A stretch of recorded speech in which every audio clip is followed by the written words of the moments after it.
Hi all welcome to football arena. കഴിഞ്ഞ കുറച്ച് മത്സരങ്ങളിലായി comfortable ആയ ഒരു വിജയം നേടാൻ അർജന്റീനയ്ക്ക് സാധിക്കുന്നില്ല.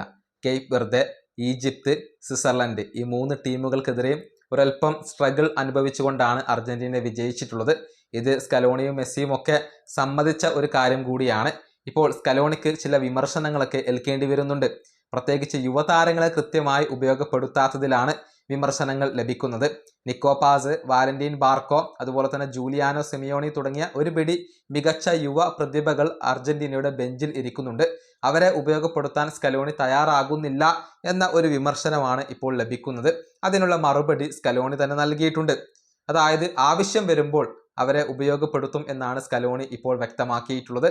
അർജന്റീന പരിശീലകന്റെ വാക്കുകൾ ഇങ്ങനെയാണ്: യുവതാരങ്ങളെ കളിപ്പിക്കേണ്ട ആവശ്യം വരുമ്പോൾ അവരെ കളിപ്പിക്കുക തന്നെ ചെയ്യും. അല്ലാതെ അവരെ കളിപ്പിക്കാത്തതിന് അവരുടെ പ്രായവുമായി യാതൊരുവിധ ബന്ധവുമില്ല.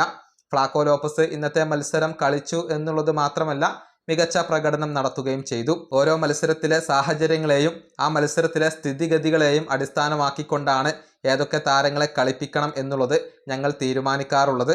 യുവതാരങ്ങളെ കളിപ്പിക്കേണ്ട ആവശ്യം വന്നു കഴിഞ്ഞാൽ ഞങ്ങൾ തീർച്ചയായും കളിപ്പിക്കുക തന്നെ ചെയ്യും. ഇതാണ് സ്കലോണി ഇപ്പോൾ വ്യക്തമാക്കിയിട്ടുള്ളത്. അതായത് ആവശ്യം വരുന്ന സമയത്ത് ഇവരെ ഉപയോഗപ്പെടുത്തും എന്നാണ് അർജന്റീന പരിശീലകന്റെ ഒരു മറുപടി. പക്ഷേ ഇനിയിപ്പോൾ ഇവരെ പരീക്ഷിക്കാൻ അധികം മത്സരങ്ങളോ സമയമോ ഇല്ല. അടുത്ത മത്സരത്തിൽ സെമി ഫൈനലിൽ ഇംഗ്ലണ്ടാണ് അർജന്റീനയുടെ എതിരാളികളായിക്കൊണ്ട് വരിക. ആ മത്സരത്തിൽ യുവതാരങ്ങളെ സ്കലോണി കൃത്യമായി ഉപയോഗപ്പെടുത്തുമോ എന്നുള്ളതാണ് ആരാധകർ ഉറ്റുനോക്കുന്ന കാര്യം. ഈ വീഡിയോ അവസാനിപ്പിക്കുന്നു. അടുത്ത ടീം കാണാം.